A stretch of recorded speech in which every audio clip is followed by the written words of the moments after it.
Lunch റെഡിയായി ചേച്ചി? Lunch റെഡിയായി.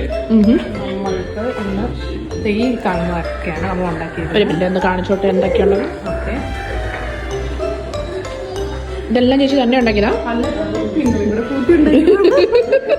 ഓക്കെ, എന്തൊക്കെയുള്ള ലഞ്ചിന്? നമുക്ക് 3 ഡിഫറെന്റ് കേക്ക്സ്, ട്രൈഫിൾ, ക്രസ്റ്റ്ലെച്ചസ് cake, Christmas cake. Okay, cake ഉണ്ടാക്കിയിട്ട് 2-3 മാസം ആയതാണ്. ഓക്കെ. ആൻഡ് പാവ്ലോവ ഉണ്ട്, പോർക്ക് ബെല്ലി, ഇതൊക്കെ മെയിൻ. പോർക്ക് ബെല്ലി ഉണ്ട്, പിന്നെ ലാം ചോപ്സ് ഇതിനകത്ത് വെച്ചിട്ടില്ല, സമയം കിട്ടിയില്ല. ആൻഡ് ടർക്കി നമ്മൾ വെച്ചിട്ടില്ല. ടർക്കി നമ്മൾ വെച്ചിട്ടില്ല. ചിക്കൻ വിങ്സ്, സാലഡ്സ്, പൊട്ടറ്റോ, ഇത് ഫിഷ് തവ ഫ്രൈ. എന്ത് ഫിഷാ? Sea green. Okay, sea green tawa fry. പിന്നെ വട്ടയപ്പം ഉണ്ട്. ഇത്രയാണ് ഇപ്പോൾ ഈ ടേബിളുള്ളത്. ഇനിയും സാധനങ്ങൾ വരാനുണ്ട്. ഓക്കെ.